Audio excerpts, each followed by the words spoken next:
ونشهد أن لا إله إلا الله وحده لا شريك له ونشهد أن سيدنا ومولانا محمدا عبده ورسوله أما بعد فأعوذ بالله من الشيطان الرجيم بسم الله الرحمن الرحيم أطيعوا الله وأطيعوا الرسول صدق الله المولانا العظيم وبلغنا رسوله النبي الأمين المكين المتين الرؤوف الرحيم والحمد لله رب العالمين. آئیے بدائی توحید کے متوالو شب رسالت کے پروانوں آقائی امت کے جانثار ساتھین آقائی نامدار مکی مدنی تاجدار قلب تیرا ہے سینہ جناب احمد مجتبی محمد مصطفیٰ صلی اللہ علیہ وسلم کی بارگاہ گوہر بار میں محبت کے ساتھ مل کر درود پاک کا نذرانہ پیش کیجئے. پڑھیے اللہم صلی علی سیدنا و شفیعنا و طبیبنا محمد مبارک وسلم صلاة و سلاما علیک یا حبیبی یا رسول اللہ صلی اللہ علیہ وسلم. غوث اعظم بمنی بے سرو ساما مدد غوث اعظم بمنی بے سرو ساما مدد قبلہ ای مدد کعبہ ایمہ مدد بغیر تابع استاد کشتی ضعیفانہ شکست را کشتی بحق کے خواجہ عثمان ہارونی مدد کن مدد کن مدد کن یا معین الدین چشتی یا معین الدین چشتی یا معین الدین چشتی. امداد کن اسبت غم عزاد کن در دین و دنیا شاد کن یا غوث اعظم دستگیر. آئیے مرتبہ مل کر درود پاک کا نظر نہ پڑھیں. اللہم صلی علی صلاة و سلام علیک یا حبیبی یا رسول اللہ صلی اللہ تعالی علیہ وسلم.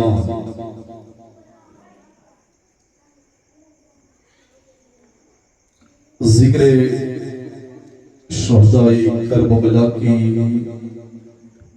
یاد کی محفل آج ہماری دوسری محفل ہے. کل تک کی گفتگو ہم نے اور آپ نے حمد باری تعالی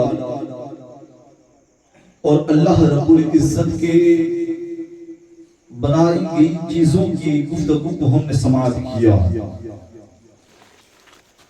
آئیے آج ہم پیارے نبی صلی اللہ علیہ وسلم کی گفتگو کو سماعت کریں. کون میرے نبی اور میرے نبی کریم صلی اللہ علیہ وسلم کے آنے سے دنیا کو کیا فائدہ ملا. تو آئیے مرتبہ نبی کی بارگاہ میں زور زور سے جھک جھک کر درود پاک پڑھیں. اللہم صلی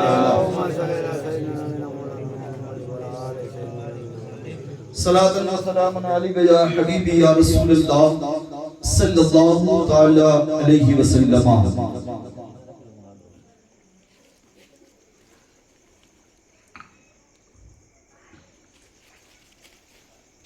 اللہ تبارک و تعالی نے ساری خلقت ساری چیزوں کو بنایا.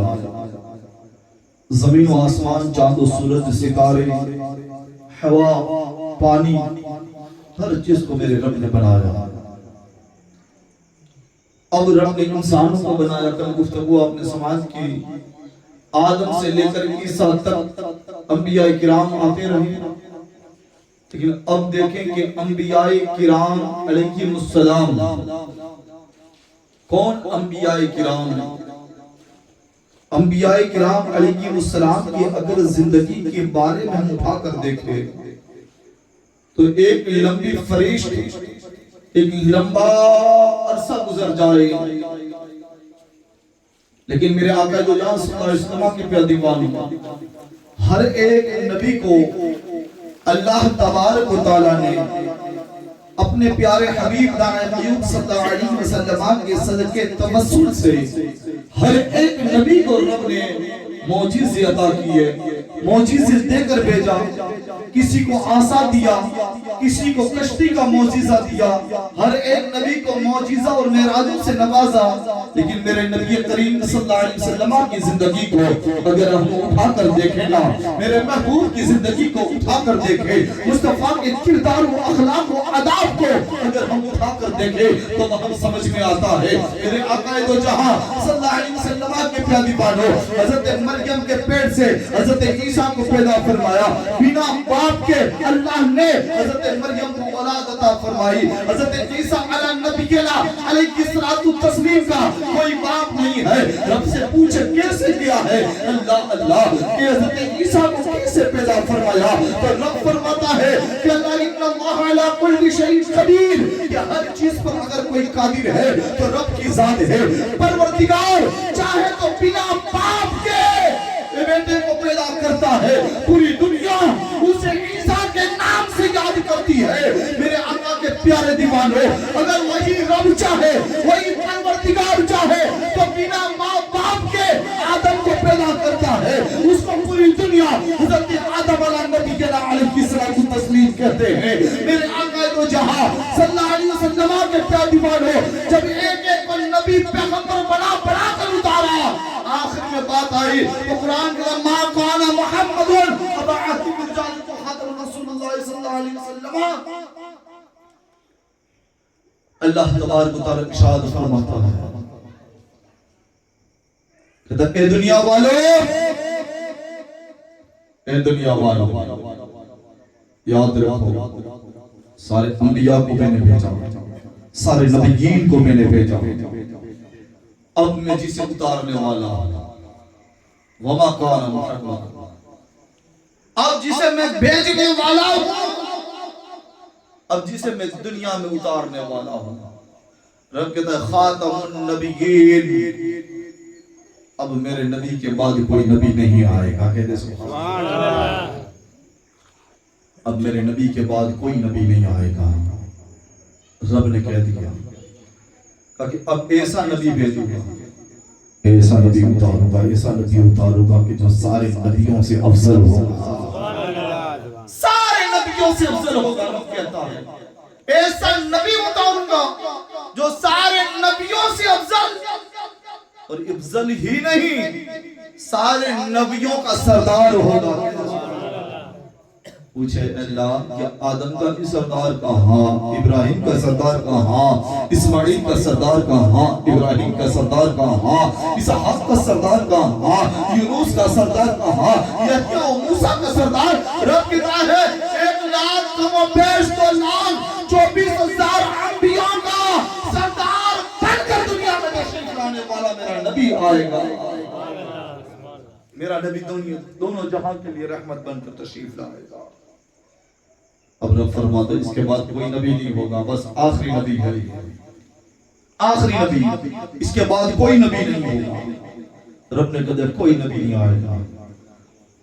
اب یہ نبی کب آئے گا؟ رب نے کہا انتظار کرو، ایک دن آئے گا۔ کہتے سبحان اللہ، ایک دن آئے گا، ایک ٹائم آئے گا، اور وہ ٹائم صبح صادق کا ٹائم ہوگا۔ اتنا پیارا ٹائم ہوگا، اتنا پیارا ٹائم ہوگا میرا نبی کے لیے۔ رب نے کہا انتظار کرو، ایک دن آئے گا۔ کہاں تشریف لائے گا؟ رب فرماتا ہے کہ شہر مکہ کے اندر پیدا ہوگا۔ دیکھیں تو صحیح، چاروں طرف میرے محبوب کے لیے تو دیکھیں آپ، شہر مکہ کی زمین۔ رب فرماتا ہے کہ شہر مکہ کی زمین ہوگی اور چاروں طرف اندھیرا ہی اندھیرا چھایا ہوگا، ظلم کرنے والے لوگ ہوں گے، ظلم ہی ظلم چھایا ہوگا، چاروں طرف ظلم اندھیرا چھایا ہوگا۔ اس اندھیرے کے اندر چمکے گا، اسے میرا نبی کہتے ہیں۔ دیکھیں تو صحیح، رب کہہ رہا ہے اسی جگہ پیدا ہوگا جہاں اندھیرا چھایا ہوگا، جہاں کوئی روشنی نہیں ہوگی، بچیوں کے اوپر بچیوں پر ظلم کیا جائے گا، لوگوں پر ظلم ہوتا ہوگا، جہاں کی سیاہی اندھیری ہوگی۔ کہا کہ جب میرا نبی اس اندھیرے میں پیدا ہوگا، کہتے سبحان اللہ، اور جب اندھیرے میں پیدا ہوگا نا، اللہ اللہ، تو اندھیرا نہیں رہے گا. میرا نبی پیدا ہوگا تو اندھیرا روشنی میں بدل جائے گا. اسی کو کہا نا چمک تجھ سے پاتے ہیں یا رسول اللہ سپانے والے, میرا دل بھی چمکا دے چمکانے والے, برستا نہیں دیکھ کر ابر رحمت بدوں پر بھی برسا دے برسانے والے. اور کون دیتا ہے دینے کو مجھ چاہیے, دینے والا ہے سچا ہمارا نبی. سب چمک والے اجلوں میں چمکا کیے, اللہ اللہ سنے سب چمک والے اجلوں میں چمکا کیے. اندھے شیشوں میں چمکا ہمارا نبی. اور کون ہمارا نبی سب سے اونچوں میں اونچا, سمجھئے جسے ہے اونچوں سے اونچا ہمارا نبی. سارے اچھوں میں اچھا, سمجھئے جسے ہے اس اچھوں سے اچھا. وہ ہمارا نبی جو اندھیروں میں چمکا, لیکن اندھیرا بھی ناز کرتا ہے. اندھیرا رات, اندھیری رات بھی میرے محبوب پر ناز کرتی ہے کہ اگر محبوب نہ آتے تو پوری دنیا اندھیرے میں رہتی. یہ تو محبوب آ گئے ہیں نا تو پوری دنیا کے لیے چمک چمک گئی ہے. پوری دنیا کے لیے چمک گئی ہے, پوری دنیا چمک گئی. محبوب نہ آتے تو اندھیرا ہی اندھیرا ہوتا. کون سا اندھیرا؟ دین والا اندھیرا نہیں, رات والا اندھیرا نہیں. اندھیرا ہوتا تو ظالموں کا اندھیرا ہوتا, ظلم کرنے والوں کا اندھیرا ہوتا, غلط راہ نگاہیں ڈالنے والوں کا اندھیرا ہوتا. میرے آقا پیار دیوانوں صلی اللہ علیہ وسلم کتابوں میں آتا ہے کہ اس اندھیروں کو ختم کرنے کے لیے, اس اندھیرے کو ختم کرنے کے لیے میرے نبی کریم صلی اللہ علیہ وسلم 12 ربیع الاول کو اس دنیا میں تشریف لائے. 12 ربیع الاول. اب پوچھے نبی 12 ربیع الاول یعنی میرے نبی کی پیدائش کا دن ہے, کہہ دے سبحان اللہ. کب پیدا ہوا؟ صبح شادی کے وقت جو جسے بھور کا وقت کہا جاتا ہے, میں نبی دنیا میں تشریف لائے. صبح شادی کے وقت میں نبی کریم صلی اللہ علیہ وسلم تشریف لائے. جب نبی تشریف لائے کہا کون سا وقت تھا؟ کہا کہ نماز فجر سے پہلے تھوڑا کچھ جو بھور کا وقت ہوتا ہے اسے صبح شادی کا وقت کہتا ہے. پھر جب فجر کا وقت چالو ہوتا ہے اسے ایک مسلمانوں کے لیے صبح بخیر کہا جاتا ہے. جب وہ وقت ایسا ہوتا ہے کہ جس وقت میں فجر کے لیے جو اٹھتے ہیں, جو نماز پڑھتے ہیں, انہیں پتا ہے کہ فجر کا وقت ہوتا ہے جو اللہ تبارک و تعالیٰ کی عبادت و سیادت کے لیے اللہ تبارک و تعالیٰ نے کچھ پرندوں کو پیدا فرمایا ہے, کچھ پرندوں کو پیدا فرمایا ہے کہ وہ جیسے ہی صبح کا وقت قریب آتا ہے, نماز فجر کا وقت قریب آتا ہے تو اپنے منہ سے میٹھی آواز کو نکالتے ہیں, میٹھی میٹھی آواز کو نکالتے ہیں, اور وہ میٹھی آواز لوگوں تک پہنچتی نظر آتی ہے. جب لوگوں تک آواز پہنچتی نظر آتی ہے کانوں میں, تو ایک صبح کا منظر پورا انوکھا ہوتا ہے. صبح کا انوکھا منظر ہوتا ہے کہ منظر دیکھیں آپ, ایک طرف چڑیا بول رہی ہے, ایک طرف چڑیا اپنی چھوٹی چھوٹی آواز سے آواز نکال کر لوگوں کو کہہ رہی ہے, لوگوں یہ وقت وہ وقت ہے کہ جسے اللہ کو بہت زیادہ پیارا اور پسندیدہ ہوتا ہے, میرے رب کو پسندیدہ ہے. چڑیا کہتے ہیں لوگوں جاگو اور اپنے رب کی عبادت میں لگ جاؤ. اتنا وقت قیمتی وقت ہے, اتنا قیمتی وقت ہے کہ چڑیا زبان نہیں ہے ورنہ آپ کو بول کر سناتی. یہ اللہ تبارک و تعالیٰ کے محبوب پہ قربان جاؤ. محبوب کہتے ہیں کہ یہ وقت وہ وقت ہے. کون؟ ہمارے نبی کہتے ہیں یہ وقت وہ وقت ہے کہ جس وقت رب کہتا ہے کہ جاؤ رحمت کے دروازوں کو کھول دیا جائے, جاؤ سخا کے دروازوں کو کھول دیا جائے, کرم کے دروازوں کو کھول دیا جائے. یہ فجر کا وقت ہے, وہ وقت رب نے بنا کر اتارا ہے. رب نے کہا جاؤ اے فرشتوں, رزق کے فرشتوں, روزی کے فرشتوں, جاؤ جو بندہ اٹھا ہے اس کے دروازے پر روزی پگا دو. یہ روزی پگانا فرشتوں کا کام ہے اور روزی دینا خدا کا کام ہے. رب فرماتا ہے, میرے محبوب نے فرمایا صحابہ سنو, اللہ نے فرمایا صبح کے وقت روزی تقسیم کی جاتی ہے, روزی دی جاتی ہے مومنوں مسلمانوں کے لیے. جو اٹھا صبح کے وقت اٹھا, رب کی عبادت کی طرف لگ گیا, اپنا دل رب کی طرف جوڑ لیا. رب کہتا ہے اس کے لیے میں نے رحمت کے دروازے کو کھول دیا, رزق کے دروازے کو کھول دیا, روزی کے دروازے کو کھول دیا. ایک ایک دروازے کھول دیے. یہ کون قیامت آ جائے لیکن میرے مصطفیٰ کی زبان سے نکلا ہوا قول کبھی غلط نہیں ہو سکتا، کبھی غلط نہیں ہو سکتا۔ آئیے میرے آقا دو جہاں صلی اللہ علیہ وسلم کی فیضوان وہی صبح صادق کے وقت میرے نبی پیدا ہوئے دنیا کے اندر۔ اگر ان قریب اگر وقت کا اندازہ لگائیں نا ہم تو وقت کا اندازہ 4 ساڑھے 4 بجے، جسے ہم اپنی زبان کے اندر سحری کا وقت کہتے ہیں۔ کہتے سبحان اللہ۔ سحری کس لیے ہے بتائیں؟ مومنوں کے لیے ہے، منافقوں کے لیے نہیں ہے۔ سحری مومنوں کے لیے ہے۔ انہاں روزے تو منافق بھی رکھتے تھے، یہودی بھی رکھتے، نصرانہ بھی رکھتے تھے روزے۔ میں نبی نے کہا صحابہ جلد اٹھو اور سحری کھایا کرو۔ کہتے سبحان اللہ۔ آقا نے فرمایا سحری کھایا کرو۔ صحابہ نے پوچھا یا رسول اللہ اگر ایسے ہی رہ جائیں تو؟ میرے آقا نے کہا تو ہم میں اور یہودی اور نصارہ میں کیا ڈیفرنٹ، کیا فرق ہے؟ وہ بھی تو یہ کام کرتے، صبح اٹھتے نہیں، دیر کو اٹھتے ہیں اور روزہ رکھ لیتے اٹھ کر، ہم بھی وہی کرے تو اچھا نہیں لگتا۔ میرا آقا کہتے ہیں جتنا چلے اتنی سحری کھایا کرو۔ یہ سحری ایک مومن کے لیے بہت بڑی نجات کا ذریعہ ہے، یہ بہت بڑی قیمتی تحفہ رب نے رکھا ہے۔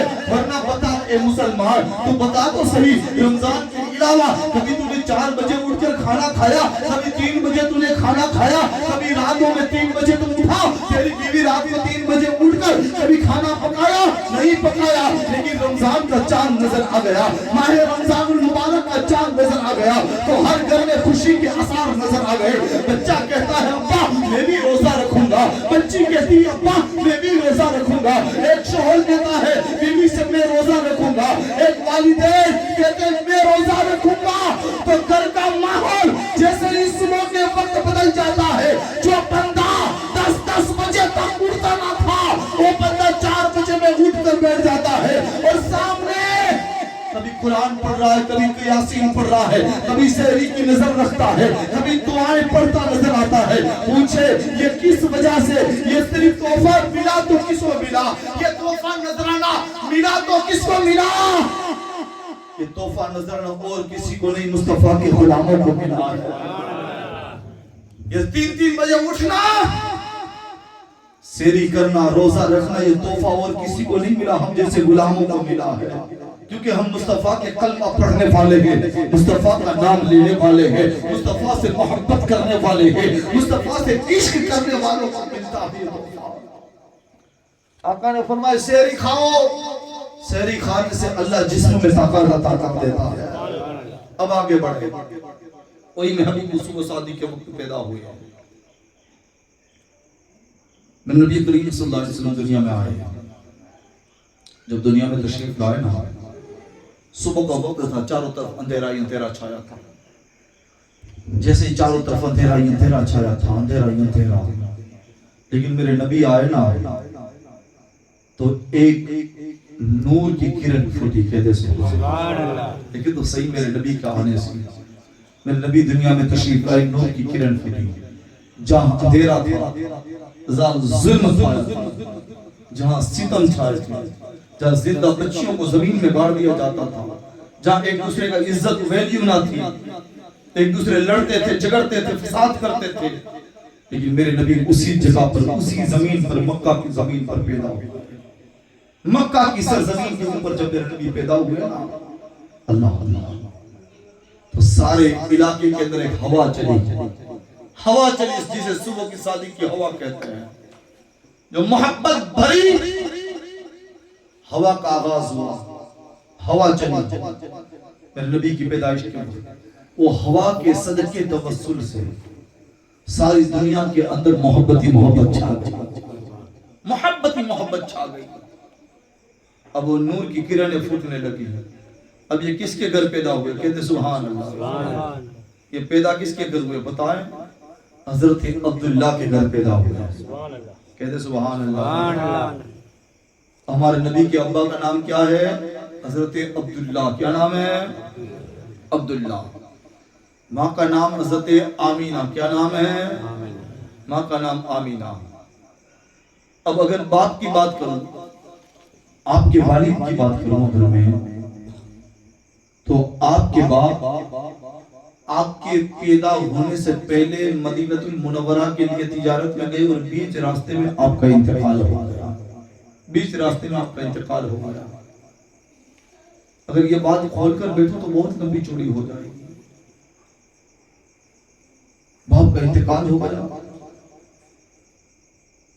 اب جب خبر ملی حضرت عبد المطلب کو، یعنی حضرت عبداللہ کے ابا کو، میرے نبی کے دادا کو، کہ جب خبر پڑی نا کہ میرا بیٹا عبداللہ کا انتقال ہو گیا ہے، اب دیکھیں کہ ایک باپ ہوتا ہے جو بیٹوں سے پیار کرتا ہے، بڑی محبت کرتا ہے بیٹوں سے، بڑا پیار کرتا ہے بیٹوں سے، تو وہی باپ پتا چلا کہ میرا لخت جگر، میرا نور عین دنیا سے چلا گیا۔ حضرت عبد المطلب زیادہ تر پیار، زیادہ محبت حضرت عبداللہ سے کیا کرتے تھے، عبداللہ سے محبت کیا کرتے، پیار کیا کرتے تھے آپ حضرت عبداللہ سے۔ کیوں؟ اس کی وجہ یہ تھی کہ حضرت عبد المطلب جانتے تھے کہ جو چیز میرے اندر پائی جاتی تھی، جو نور میرے اندر پایا جاتا تھا، اللہ تبارک و تعالیٰ نے میرے بیٹوں کے اندر سے ایک بیٹے کو چنا ہے، ایک بیٹے کو چنا، میرے بیٹے کہیں اور بھی ہے، اس میں سے ایک بیٹی کو رب نے چن لیا ہے، ایک بیٹے کو رب نے ڈھونڈ لیا، اس کا نام اور کچھ نہیں، اس کا نام عبداللہ ہے۔ وہی نور، وہی محبت، وہی اخلاق، وہی ساری چیزیں جو میرے ساتھ ہوتی تھی، وہی چیزیں میرے بیٹے عبداللہ کے ساتھ ہوتی ہے، تو عبداللہ سے بڑا پیار کرتے تھے، آپ بڑا سنبھال کر رکھا کرتے تھے۔ کیوں؟ اس کی وجہ یہ تھی، اس کی وجہ یہ تھی، حضرت عبد المطلب فرماتے ہیں کہ اس کی وجہ یہ تھی کہ وہ نور جو تھا وہ خدا کی امانت تھی، کہتے سبحان اللہ، خدا کی امانت۔ اور ایک انسان کی بھی اگر امانت ہمارے پاس ہو تو اسے سنبھال کے رکھنی پڑتی ہے، لیکن یہ تو پروردگار کی امانت، یہ تو میرے خدا کی امانت، اس امانت کو سنبھالنے کے لیے عبد المطلب کی دہلیز کو چنا گیا۔ عبداللہ پیدا ہوئے، عبداللہ کی شادی ہوئی حضرت آمینہ کے ساتھ، شادی کے بعد عبداللہ کا انتقال ہوگا تو آپ کے دل میں بہت رنج پہنچا، آپ کے دل میں بہت رنج پہنچا۔ جب دل میں رنج پہنچا نا تو اس کے بعد جب یہ گئے دوڑے دوڑے حضرت عبد المطلب اپنے بہو کے پاس، آپ خانہ کعبہ کے اندر تھے، اللہ کے گھر کے قریب تھے، آپ دوڑے دوڑے گئے حضرت عبد المطلب اپنی بہو کے پاس، حضرت آمینہ کے پاس جا کر کہنے لگا، آمینہ تیرے شوہر اور میرا بیٹا عبداللہ اب یہ دنیا میں نہیں رہا، مال تجارت سے واپس آ رہا تھا، راستے میں انتقال ہو گیا، مال بیچ کر واپس آ رہا تھا، بیماری کی وجہ سے اس کا انتقال ہو گیا۔ جیسے ہی سنانا ماں آمینہ کے کانوں میں آواز پہنچی نا، ماں آمینہ نے سنا جیسے ہی کہ میرے شوہر کا انتقال ہو گیا، آپ رونے لگے، رو رو کر رب کے بارگاہ میں کہنے لگی، اللہ اس بچے کے باپ کو تو نے چھین لیا، میرے سر سے میرے سر کا تاج چھین لیا تو نے۔ رو رو کر بارگاہ کے اندر خداوندی کے اندر کہنے لگی۔ عبد المطلب نے کہا کہ ماں صبر کر لے، کہا کہ بہو صبر کر لے، بیٹا صبر کر لے، اور آپ یہ کہہ کر دلاسا دے کر اب آپ اپنے خانہ کعبہ کے قریب چلے گئے۔ اب حضرت آمینہ بہت رونے لگی، روتی جاتی، جب یہ آتا وقت یاد آتا، اپنے شوہر کی یاد آتی، بہت روتی، صبح و شام رونے لگی۔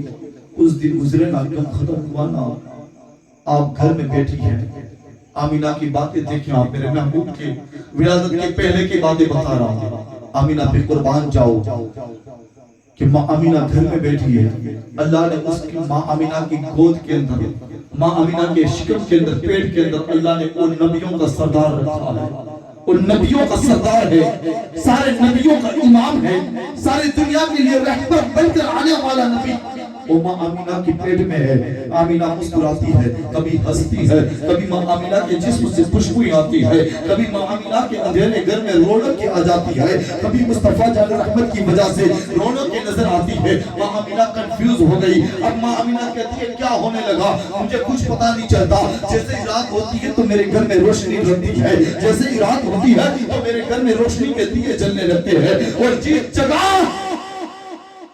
ماں آمینہ فرماتی میں اپنا ہاتھ اڑاتی ہوں, ہاتھ جس جگہ لگاتی ہوں, اگر دیوار میں ہاتھ اڑاتی ہوں, زمین پہ ہاتھ اڑاتی ہوں نا, تو ہاتھ جس جگہ پر اڑ جاتا ہے وہ جگہ سے خوشبو پیدا ہو جاتی ہے, خوشبویں پیدا ہو جاتی ہیں.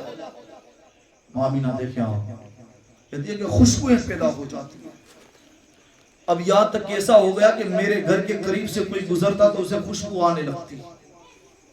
بڑے بڑے لوگ میرے گھر کے قریب سے گزرتے تھے, میں کبھی باہر نہیں نکلی, جب بھی گھر سے گزرتے لوگ کو خوشبو آتی تھی.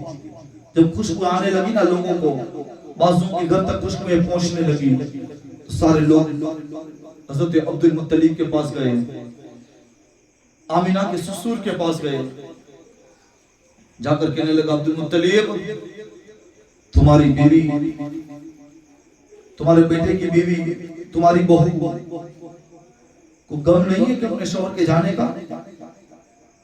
بڑی بڑی خوشبوئیں لگاتی ہے, بڑی بڑی قیمتی خوشبو لگاتی ہے, اس کو پتا نہیں ہے کہ بیوہ کا کیا حال ہے آقا. اور عرب کنٹری میں سب سے زیادہ اگر کسی کو منحوس سمجھا جاتا, منحوس کسی کو سمجھا جاتا تو بیوہ عورت کو سمجھا جاتا. بیوہ عورت کو کھانا ٹائم پر نہ دیا جاتا, مارتے لوگ, اسے گھر کی نوکرانی کی طرح کام کیا کرتے تھے لوگ. عرب کلچر کا یہ ماحول تھا کہ جس کا شوہر مر جائے اس کو نوکرانی بنا دیا کرتے تھے لوگ, منحوس سمجھا کرتے, گھر سے باہر نکال دیتے, کہتے اگر یہ گھر میں رہی تو ہمارے روزی میں برکت نہیں ہوگی, رب کی رحمت نہیں آئے گی. لوگ یہ سمجھتے تھے. لیکن اللہ حضرت عبد المطلب نے خانہ کعبہ کے دروازے کو بند کیا. آپ دوڑے گئے, آپ گئے اپنے بہو کے قریب اور کہنے لگے بہو لوگ مجھے آ کر شکایت کرتے ہیں, اے لوگ مجھے آ کر کہتے ہیں کہ تیرے گھر سے بڑی بڑی خوشبوئیں آتی ہے, تیرے گھر سے عطر کی خوشبو آتی ہے. بتا بہو اتنی قیمتی عطر کہاں سے لاتی ہے, اتنا قیمتی عطر کیسے لگاتی ہے؟ حضرت عبد المطلب جی ذات کہنے لگی, بہو نے کہا اے عبداللہ کے ابا میں کبھی عطر نہیں لگایا ہے, میں نے کبھی قیمتی خوشبو نہیں خریدی. یہاں تک کہ آمینہ کہتی ہے کہ میرے گھر میں چولہا جلنے کے لیے پیسے نہیں ہے, چولہے جلنے کے لیے درہم و دینار نہیں ہے, کروں تو کیسے خوشبو خریدوں, یا کھانے کے لیے اناج نہیں ہے. اللہ کہ میں خوشبو کیسے خریدوں گی؟ حضرت عبد المطلب نے کہا یہ کون کیسی خوشبو آتی ہے؟ تو کہنے لگی ماں آمینہ نے ادب باندھ کر کہا اے سنو عبد المطلب, جس جگہ پر میں بیٹھ جاتی ہوں اس جگہ پر خوشبوئیں آنا شروع ہو جاتی ہے, جس جگہ سے چلتی ہوں وہ گلی مہک جاتی ہے, میرا گھر مہک جاتا ہے. اور جب میں رات کو جب اندھیرا چھا جاتا ہے میرے گھر کے اندر, میری جھپڑی کے اندر اندھیرا چھا جاتا ہے, تو اچانک روشن دیے جلنے لگتے ہیں, رات کو نور کی کرنیں پھوٹنے لگتی ہے, رات کو میرے گھر میں الگ الگ خوشبوئیں آنے لگتی ہے. عبد المطلب نے اپنی نظروں کو بند کیا, بیٹھے ہیں. کچھ دیر نظر کو بند کرنے کے بعد عبد المطلب نے کہا بہو یہ جو باتیں ہیں راز ہیں رب کی طرف سے. کس کی طرف سے؟ اللہ کی طرف سے. یہ اللہ کی طرف سے راز ہے. یہ راز دنیا والوں کے سامنے نہ کھولنا, بھلے دنیا والے تمہیں جو بھی آئے کہتے رہے, تم دنیا والوں کے سامنے راز نہ کھولنا, صبر کرنا, صبر کے ساتھ کام لینا. بہو یہ راز دنیا والوں کو نہ بتانا, یہ راز دنیا والوں کو نہ کہنا. تیرے پیٹ کے اندر سارے نبیوں کا سردار پل رہا ہے. اور اگر اسی پر میں چلوں گا تو بہت ساری باتیں گزر جائے گی, وقت ٹائم گزر جائے گا. نبی دنیا میں تشریف لائے, سمجھے. ابھی تک جو تھا اللہ نے دنیا بنائی, لوگوں کو پیدا فرمائی, یہ ساری چیزیں ہماری نظروں میں آئی. لیکن اب دنیا میں نظر, اب یہاں پہ نظر ڈالیں آپ کہ نبی جیسی دنیا میں آئے نا, اللہ کا آخری نبی بن کر آیا تو قطوم قبیلے والے آپ کے دشمن بن گئے. ابو جہل, ابو لہب, بڑے بڑے آپ کے نبی کے چچا آپ کے دشمن بن گئے, نبی کے دشمن بنتے گئے, نبی کے دشمن بنتے گئے. سب لوگوں نے دیکھا نبی کی پیدائش کی سب کو خوشیاں ملی، مبارکبادی دی سب نے. یہ بہت بڑا چیپٹر ہے، اس میں نہیں جانا چاہتا، لیکن نبی دنیا میں تشریف لائے.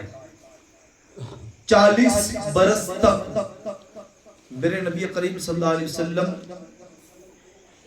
نے اپنی زندگی کو بتایا.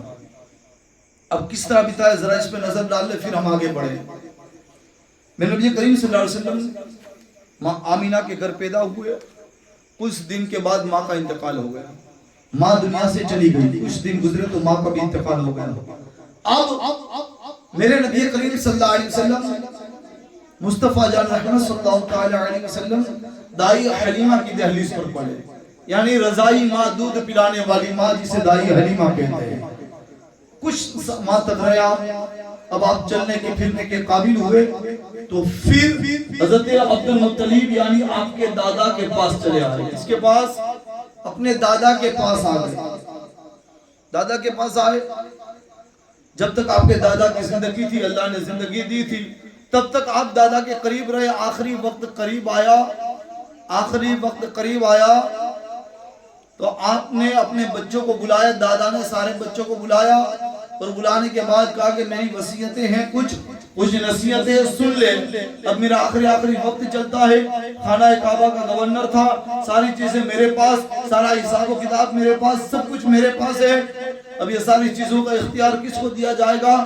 کب کون بیٹا ایسا ہے کہ جو سارے اختیار کو سنبھال سکے، ساری چیزوں کو رکھ سکے؟ اس کے بعد کہا کہ اور بھی ایک اللہ کی امانت میرے پاس ہے، جو میرا بھتیجا، میرا نواسا ہے، میرے محبوب صلی اللہ علیہ وسلم. کہا کہ جو میرے محبوب ہے، سارے نبیوں کا سردار ہے، سارے نبیوں کا لیڈر ہے، یہ بھی ایک امانت ہے. ان بچوں کو کسی کے حوالے کر دوں جو دنیا کے اندر چاند بن کر چمکا ہے. تو آخری آپ نے وصیت فرمائی. آخری چیزیں. ایک بیٹے سامنے آئے جس کا نام حضرت ابو طالب ہے. کہتے سبحان اللہ.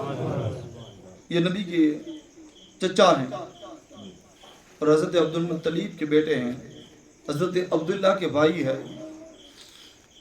تو عبد المطلب کو قریب میں بلایا. باپ نے بلانے کے بعد کہا کہ بیٹا ادھر آؤ، قریب آؤ، بیٹا ادھر آؤ، قریب آؤ. کہا کہ تمہیں میں یہ محمد کی جوابداری میں تمہیں سونپ رہا ہوں، تمہارے سر پر کر رہا ہوں، تمہارے سپرد کرتا ہوں کہ جب تک اس کو سنبھالنا، جب تک کہ وہ اپنے قدم اپنے مقام پر فائز نہ ہو جائے اور اپنے آپ خود فیصلے نہ کرنے لگے، تب تک کی جوابداری تمہاری. یہ زندگی جب تک رہے تب تک فیصلے تم کرنا، یہ تمہاری جوابداری. لے جاؤ. اب یہ ابو طالب کون ہے؟ یہ اور کوئی نہیں ہے، حضرت علی کے باپ ہیں. کہتے سبحان اللہ. اب دیکھیں کہ نبی کریم صلی اللہ علیہ وسلم 3 جگہ تبدیل ہو کر اب 4تھی جگہ پر جا رہے ہیں. ابو طالب کے گھر، آپ کے چچا کے گھر گئے نبی. یہاں تک کہ آپ کی 18 برس یا 19 برس کی عمر ہوئی. 18 برس تک آپ ابو طالب کے ساتھ کی زندگی کو آپ نے بسر فرمایا. آپ زندگی تک رہے.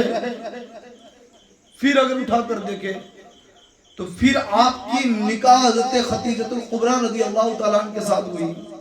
حضرت ماں خدیجہ الکبریٰ رضی اللہ تعالیٰ عنہ کے ساتھ نکاح ہوئی. آپ کی زندگی پھر خدیجہ کے ساتھ بیتنے لگی. پھر اس طرح کرتے کرتے آپ کی زندگی کے لمحات موڑ، کہیں ایک دکھ، کہیں ایک سوکھ آپ نے دیکھے. میں نبی کریم صلی اللہ علیہ وسلم کہیں ایک دکھ، کہیں ایک سوکھ دیکھنے کے بعد میں نبی کریم صلی اللہ علیہ وسلم کی جب عمر 40 برس کی ہوئی تو رب نے کہا اے جبریل جا، میرے نبی کے پاس جا، میرے محبوب کے پاس جا. اللہ ساری دنیا کے لیے جو رہبر بن کر آیا ہے اس کے پاس جا. میرے نبی کریم صلی اللہ علیہ وسلم کے پاس سیدنا جبریل امین آئے. کون جبریل؟ جو فرشتوں کا سردار ہے، فرشتوں کا استاد ہے. وہ جبریل امین آئے. آنے کے بعد کہا کہ اے محبوب، ہم خدا کا پیغام لے کر آئے ہیں. سلام پیش کیا.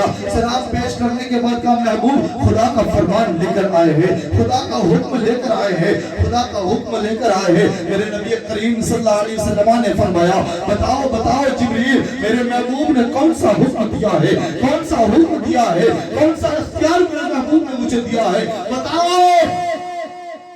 جبریل امین نے کہا کہ رب نے تمہیں فرمایا ہے کہ جاؤ ایک پہاڑ پر چلے جاؤ اور پہاڑ پر کھڑے ہو کر کہتے سبحان اللہ، پہاڑ پر کھڑے ہو کر لوگوں سے کہو کہ لوگوں جمع ہو جاؤ، سارے لوگوں کو جمع کرو۔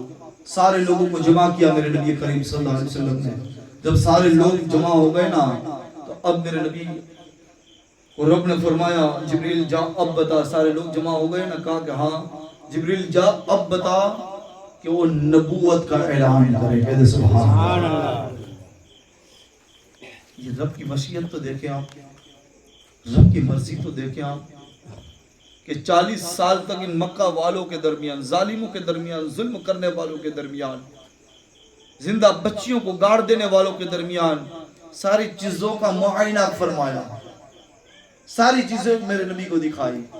مکہ کی گلیوں سے نکلتے لوگ گالیاں دیتے، میرے نبی دیکھ کے چلے جاتے، لوگ یہ کہتے پتھر مارتے، دیکھ کے چلے جاتے،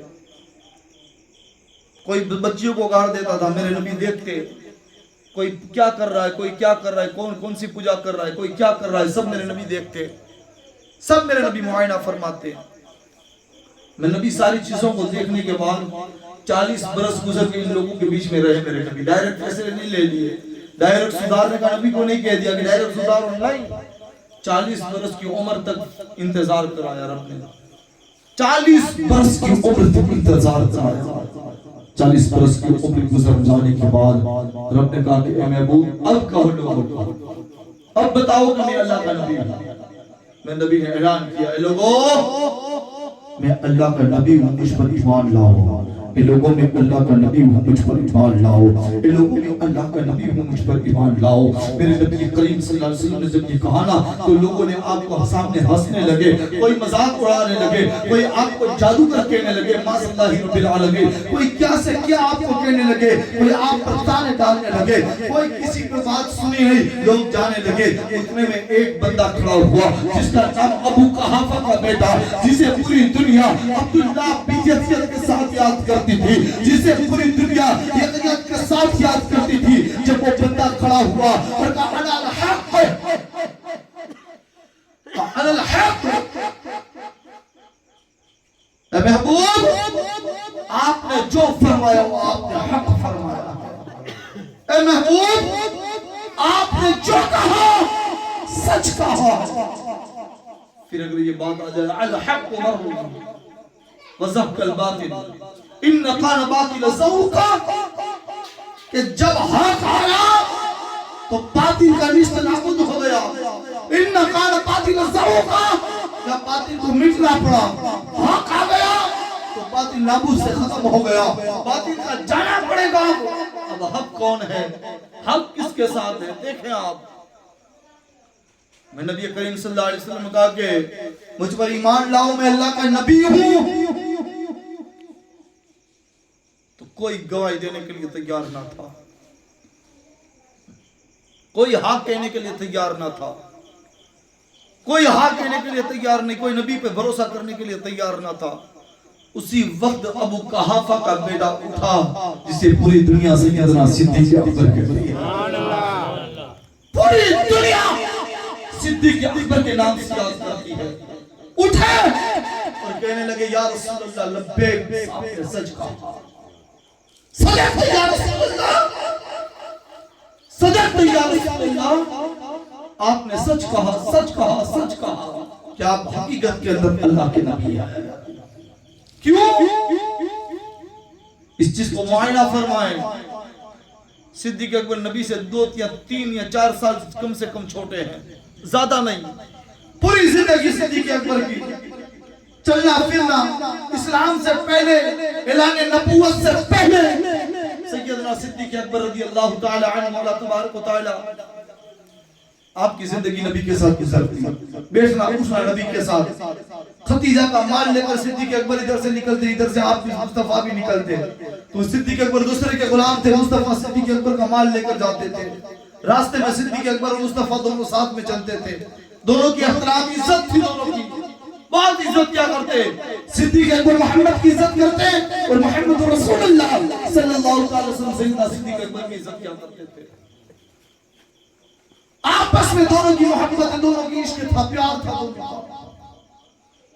ساتھ میں رہنے والے کو پتا ہے کہ اس کی کتنی اوقات ہے، ساتھ میں رہنے والے کو پتا ہے کہ اس کا مرتبہ کتنا ہے اور یہ بندہ کتنا سچا ہے اور کتنا جھوٹا ہے. یہ کون جانتا ہے؟ جو ساتھی ہیں وہ جانتے ہیں، جو گھر والے ہیں وہ جانتے ہیں. ساتھی صدیق اکبر کا صدقت یا رسول اللہ، صدقت یا رسول اللہ، آپ نے سچ کہا کہ آپ حقیقت میں اللہ کے نبی ہیں، آپ حقیقت میں اللہ کے نبی ہیں. جب سیدنا صدیق اکبر رضی اللہ تعالی عنہ نے کہا کہ یا رسول اللہ نبی ہے اور کہا کہ میں ایمان لاتا ہوں، کہتے سبحان اللہ. اس ظالم و ظلموں کے بیچ میں اگر کوئی تنہا کھڑا ہوا تو میرا صدیق اکبر کھڑا ہوا ہے. جو ظالم جو مارنے کے لیے تیار، پتھر مارنے کے لیے تیار، ان ظالموں کے بیچ میں اگر کوئی گواہی دیتا ہے تو میرا تنہا صدیق گواہی دیتا ہے، میرا تنہا صدیق اکبر گواہی دیتا ہے. اور صدیق اکبر نے ایسی گواہی دی، ایسی گواہی دی، ایسی گواہی دی کہ اللہ اللہ قربان جاؤ مصطفیٰ. صدیق اکبر نے کہا یا رسول اللہ میں کلمہ پڑھتا ہوں. کون سا کلمہ، کیسا کلمہ پڑھیں گے؟ لا الہ الا اللہ محمد رسول اللہ صلی اللہ علیہ وسلم. سیدنا صدیق اکبر رضی اللہ تعالیٰ نے کلمہ پڑھا، نبی کی قدموں میں آ گئے. پہلا اسلام لانے والا، پوری دنیا میں اسلام پہلا لانے والا سیدنا صدیق اکبر رضی اللہ تعالیٰ عنہ. اب اس میں بھی اختلاف ہو گیا تھا کہ صدیق اکبر ایمان نہیں لائے تھے، پہلے نہیں لائے تھے. تو آپ کے نبی کریم صلی اللہ علیہ وسلم کے ایک چچا جس کا نام حضرت عباس ہے، کہتے سبحان اللہ. حضرت عباس رضی اللہ تعالیٰ عنہ آپ ہمیشہ ساتھ میں رہتے تھے، نبی کے قریب میں رہتے، پاس میں رہتے. اسلام پھیل گیا نا، سارا اسلام پھیل گیا. تب پوچھا عباس ذرا یہ بتاؤ صحیح، نبی کے چچا کا نام ہے عباس، عباس ذرا اس بات کو بتاؤ کہ اسلام کس نے پھیل لایا؟ حضرت عباس کہتے ہیں کہ اگر اسلام سب سے پہلے اگر کوئی لایا ہے تو اس کا نام صدیق اکبر ہے. اب یہی بات مولا کائنات، شیر خدا، فاتح خیبر، امام حسنین کریمین کے باپ عباس جان سے پوچھی گئی، علی سے. مولا کائنات شیر خدا علی سے پوچھا، علی بتاؤ سب سے پہلے اسلام کون لایا؟ تو علی کہتے میں نے اپنے کانوں سے سنا، علی کہتے میں نے اپنے کانوں سے سنا اور گواہیوں سے سنا کہ اگر اسلام پہلے اگر کوئی لایا تو اسے ابا بکر صدیق. علی نے خود نے کہا نبی میرے گھر میں پلے، کھاتے بھی میرے گھر میں، پیتے بھی میرے گھر میں، رہتے بھی میرے گھر میں. علی کہتے سب کچھ میرے گھر میں، لیکن نبوت کا اعلان ہوا، جب نبوت کا اعلان ہوا، اعلان نبوت کی گئی، تو اس وقت مرد کلندر ان سیاحت کے ساتھ ان ظالموں کے اندر سے اگر لبیک کہنے والا اگر کوئی تھا تو ابا بکر صدیق رضی اللہ تعالیٰ اسے ابا بکر صدیق رضی اللہ تعالیٰ عنہ کہتے ہیں. ابو بکر صدیق رضی اللہ تعالیٰ عنہ اسلام قبول کیا، نبی کے دامن آغوش میں آ گئے. اب کچھ باتیں سماعت کریں. اب ساتھ میں رہنے لگے صدیق اکبر رضی اللہ تعالیٰ عنہ. آپ نے کئی اسلام کی تبلیغ کی، کئی لوگوں کو اسلام کا طریقہ سکھایا، کئی لوگوں کو اسلام کے اندر داخل کیا. آپ نے جب جہاں ضرورت پڑتی وہاں صدیق اکبر ساتھ میں رہتے. صدیق اکبر میرے نبی کے ساتھ رہتے، میرے نبی کے ساتھ رہتے. اب دیکھیں جب میرے نبی کا آخری وقت قریب آیا، ایک مرتبہ درود پاک پڑھیں،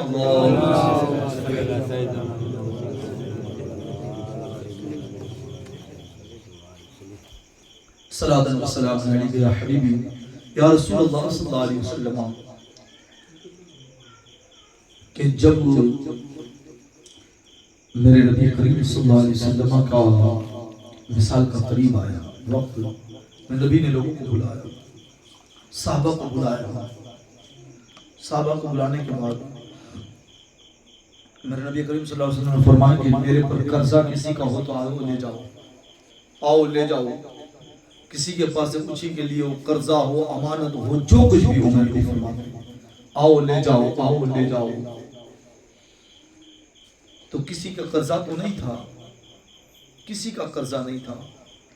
میں نبی کریم صلی اللہ علیہ وسلم کے پاس کسی کا کوئی قرضہ وغیرہ تو نہیں تھا, لیکن ایک ذات کا قرضہ تھا, بہت بڑا قرضہ تھا. وہ ذات کبھی اپنے آپ نے کہا ہی نہیں کہ اس ذات نے کبھی کہا نہیں کہ نبی میں آپ کے پاس سے مانگتا ہوں.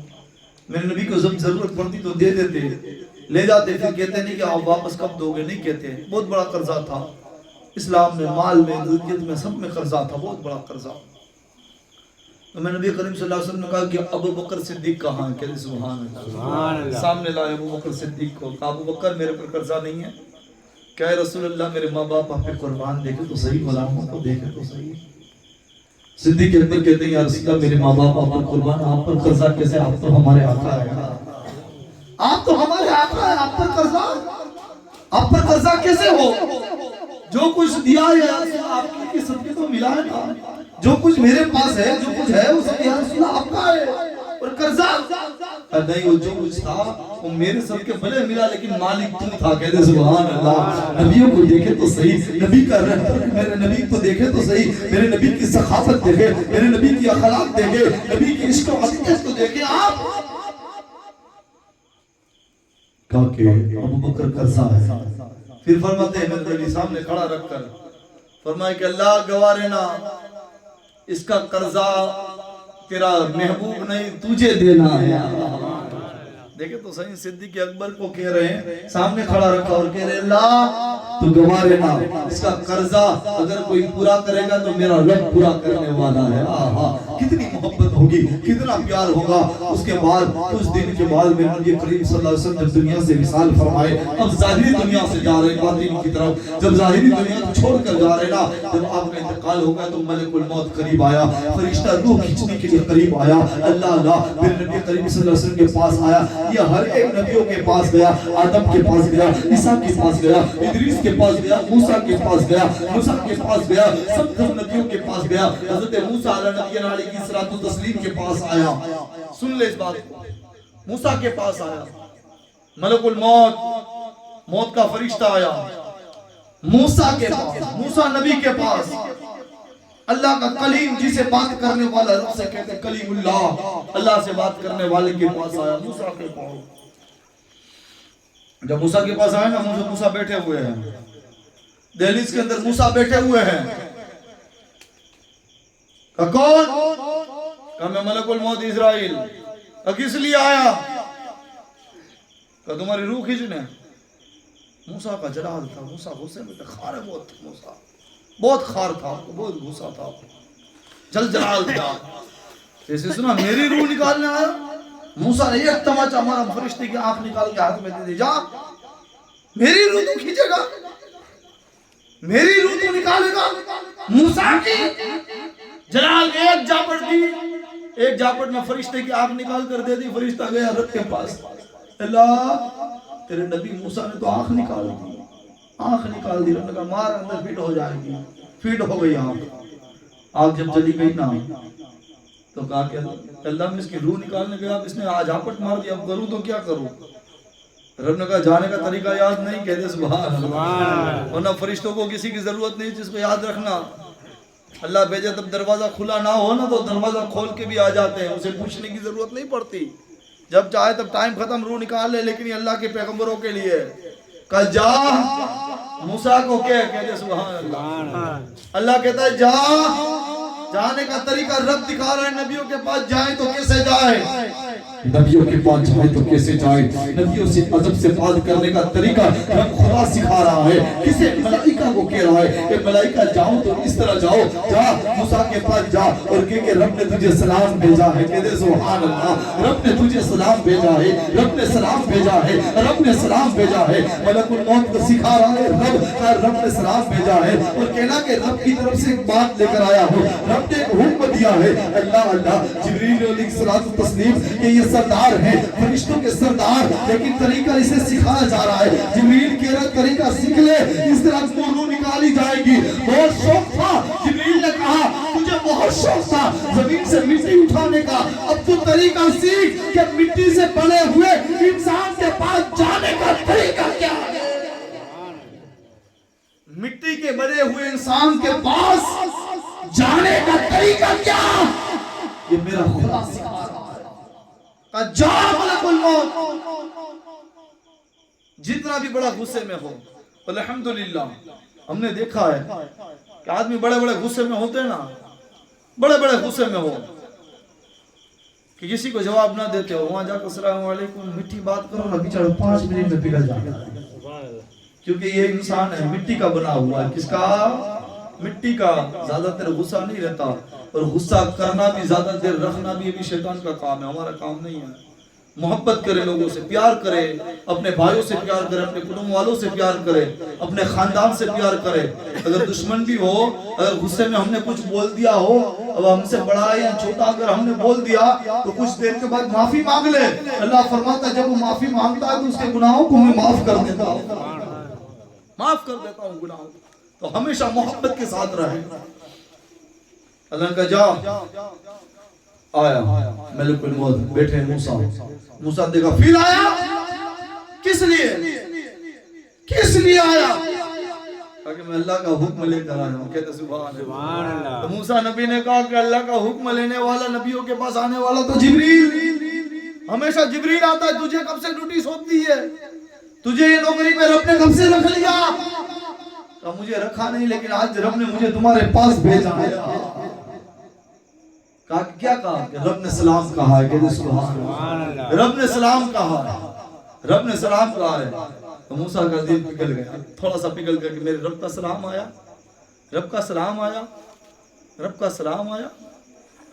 پھر کہا کہ رب نے بھیجا، رب نے کہا کہ موسیٰ کی روح نکال لوں اور رب سے ملاقات کرا دو۔ رب سے ملاقات کرا دو۔ عرصوں سے کہہ رہا رب ارینی، رب ارینی، رب تیرے جلووں کو دیکھنا چاہتا ہوں، رب تیرے جلووں کو دیکھنا چاہتا ہوں۔ اے موسیٰ بتا کہ اب تو یہاں رہنا چاہتا ہے یا رب کے جلووں کو دیکھنا چاہتا ہے؟ تو موسیٰ نے کہا نہیں، حقیقت میں رب کے جلووں کو دیکھنا چاہتا ہوں، حقیقت میں رب کے جلووں کو دیکھنا چاہتا ہوں۔ تو یہ جلوے دیکھنے والی بات تھی، لیکن بعد میں کر رہا تھا اپنے نبی کی۔ کہتے سبحان اللہ، میرے نبی کے پاس آیا ملک الموت، ادب سے آیا، ہر فرشتہ ادب سے آتا میرے نبی کے پاس، ادب سے آیا۔ آخر کہنے لگا حضور اللہ نے حکم دیا آپ کے روح جسم سے نکالو۔ میں نبی کہتے روح کہاں سے نکالی جاتی؟ کہا کہ انگوٹھے سے نکالی جاتی ہے۔ سنیں اس بات کو، ذرا نبی کی تکلیف کو برداشت کریں اور ہماری زندگی میں کچھ بدلنے کی کوشش کریں۔ یہ کربلا والوں نے قربانی جو دی ہے نا، 72 نے کربلا والوں نے جو قربانی دی ہے، اس کی وجہ یہ ہے کہ تاکہ پیچھے والے لوگ کربلا والوں کے نقش قدم پر چلتے نظر آئے۔ میں نبی کریم صلی اللہ علیہ وسلم کی زندگی پر معائنہ کیجیے آپ۔ کہا کہ یا رسول اللہ آپ کی روح کھینچنے آیا ہوں۔ اب تو یہ بھی کام رہا ہے نا، کیونکہ نبیوں کا سردار اس کی روح کھینچنا، فرشتوں کا سردار ہو جس کی روح کھینچنا۔ یا رسول اللہ آپ کی روح کھینچنے کا حکم رب نے دیا ہے۔ کہا کیسے کھینچی جائے؟ کہا انگلی سے نکالی جائے گی، روح انگوٹھے سے نکالی جائے گی، آہستہ آہستہ آہستہ۔ نبی لیٹے، ملک الموت روح نکال رہا ہے۔ جب ناخن سے روح نکالی نا، جب ناخن سے روح نکالی نا، آہستہ آہستہ آہستہ روح نکال رہا ہے، نکال رہا ہے، نکال رہا ہے، آہستہ آہستہ روح نکال رہا ہے۔ آدھے پہنچا نا، میں نبی کا رک جا، بہت تکلیف ہوتی ہے، اللہ اللہ بہت تکلیف ہوتی ہے۔ میں نبی نے کہا روح نکالنے کا یہی طریقہ ہے، اور کچھ طریقہ نہیں، اور کچھ طریقہ نہیں ہے روح نکالنے کا۔ ملک الموت کہہ رہا ہے کہ اللہ کے نبی آپ تو اللہ کے نبی ہے، آپ اللہ کے رسول ہیں، اس لیے آپ کو بہت تھوڑی سی تکلیف ہوتی ہے، بہت تھوڑی سی تکلیف ہوتی ہے۔ ورنہ عام لوگوں کی روح ایک جھٹکے میں نکالتا ہوں تو لوگوں کی حالت بدل جاتی ہے، شکل بدل جاتی ہے، اتنی تکلیف ہوتی ہے۔ تو میرے نبی کی آنکھوں سے آنسو چالو ہو گئے، آقا رونے لگے، رو رو کر کہنے لگے ملک الموت بتا کیا میری امت کا بھی یہی حال ہے؟ میری گنہگار امت سے جب تو روح نکالے گا تو میری گنہگار امت کو یہی درد ہوگا؟ یا رسول اللہ آپ کو تو بہت چھوٹا سا درد ہے، کم درد ہے، لیکن آپ کی امت کے گنہگار لوگوں کو تو اتنا بڑے بڑے درد ہوگے نا۔ تو جب یہ سنا نا میرے نبی نے تو آہ نکلی، آہ نکلنے کے بعد میرے نبی رو رو کر کہنے لگے اے ملک الموت